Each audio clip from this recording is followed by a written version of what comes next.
Hey friends, it's Dawn, the Recovery Lady. I'm a behavioral health clinician here with life recovery tips to help you live in the solution. At the Recovery Lady, we know the problem. We want to live in the solution, and bringing that to you to help you with all the things. When I want you to know I've gone through most of these things myself and just want to share them with you so we can keep getting well together. I'm a recent full empty nester, and it's been a challenge, so you hear me talk about empty nesting a lot. If you're new, welcome to the community. I am so glad you're here. Today I'm going to do a quick video on fair fighting. Look, fighting in general, if it's a fight, hardcore fight, is not great. Fighting, if you fair fight, if you know the rules to fighting, can be healing. I've talked before in the other communication modules about wars being fought over lack of communication and understanding and lack of good listening skills. So we're going to go over the top couple things that make fighting fair. This is help you in the workplace and your relationships with your children. It's critical. You may be doing most of these or some of these. Press into that. If there's something you're not doing, I really challenge you to start to implement it in your life. Number one, fair fighting tip is ask yourself before you sit down with the person that you're going to have the confrontation with, why you're upset. What is it that you want to bring to this meeting? Don't bring 3 years of a list, 20 years of a list. Don't bring it. Sit down and evaluate what is it that I hope to resolve so that you can keep your mind on that and keep focused.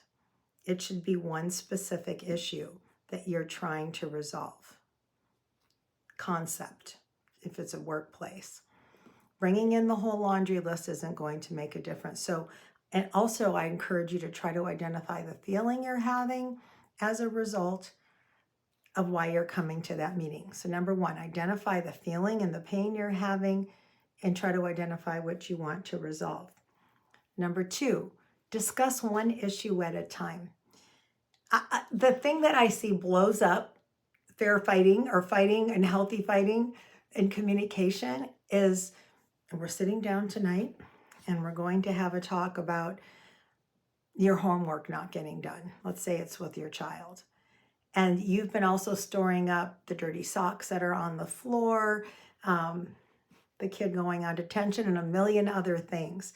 So you sit down at the arranged time, because it's always good to set a time, and say, I feel really frustrated because we're using I statements.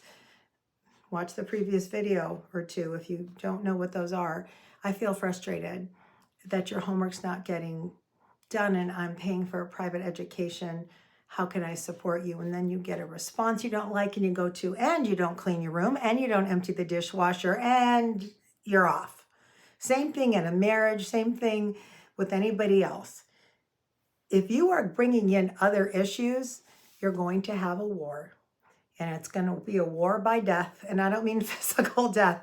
I mean death of the goal of getting anything accomplished.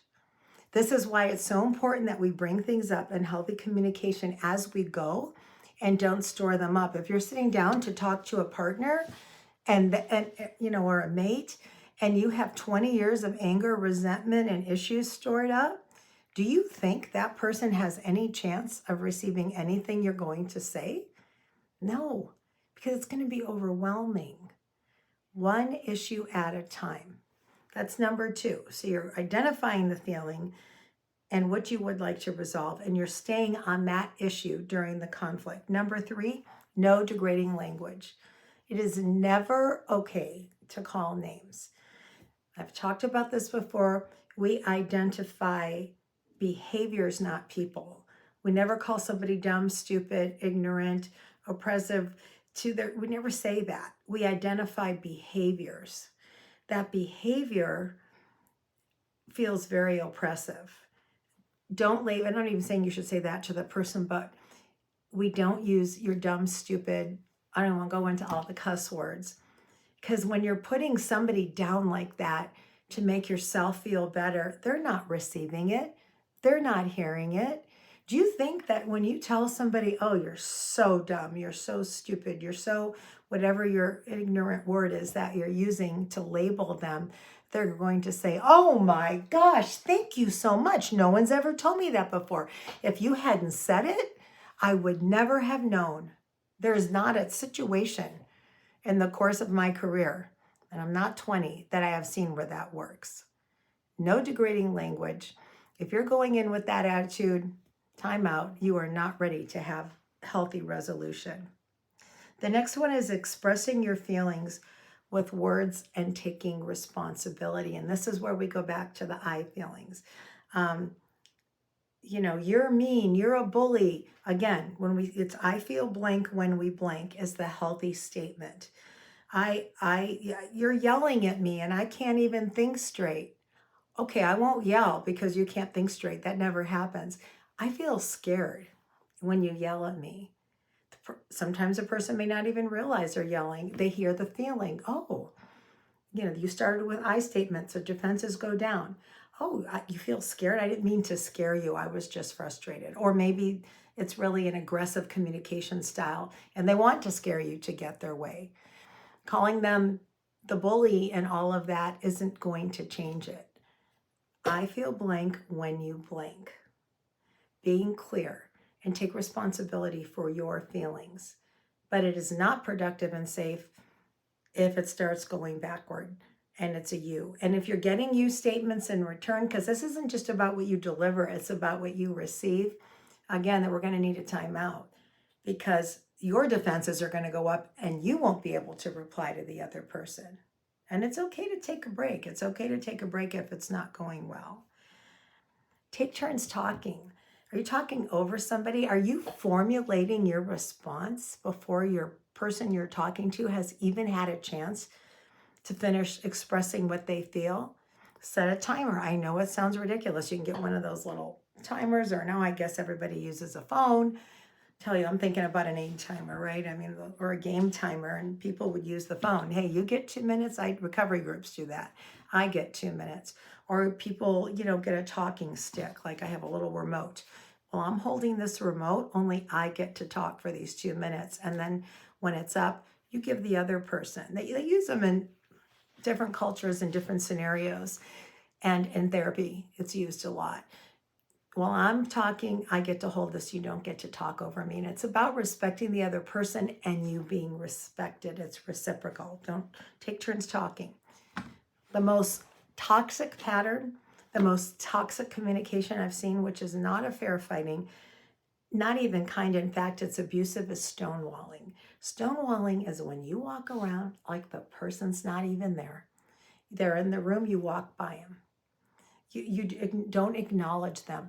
That devalues a person. It devalues their humanity and their worth.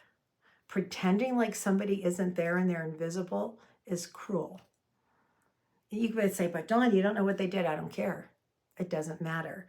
We don't treat people like that. You don't have to. You can have minimal communication and you can use healthy communication, but the stonewalling is not okay. And if it's happened to you, that's not all right. That is so degrading and it discounts somebody's humanity. No stonewalling is the next one. No yelling. We just talked about this with the other one. If you're raising your voice, what is the point you're trying to get across? Now, if the person's hard of hearing and you think you're going to yell and they're going to hear you better, but if you're yelling and screaming, it's time out. It's time out. Yelling and screaming don't accomplish anything. Just like I said before, if somebody said, I want the bed made before you leave the house, and they're yelling, thank you for screaming it at me. I never would have done it if you didn't scream it at me. It's just taking it down.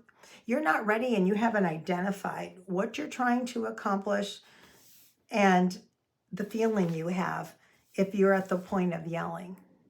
As a matter of fact, when somebody else yells and they're getting louder, you get quieter. We do a lot of de-escalation training in my work and working in mental health and how to effectively, non-violently de-escalate people. And there's never yelling involved. it has the opposite effect. So that's a number one. That's another one. I think that's like number 8, no yelling. Number 9, take time off. Take time out. I've been saying that through this whole video. If it's too heated, if there's stonewalling and yelling and name calling, time out. Take a break and you reconvene at a later time. Make sure there's a later time though.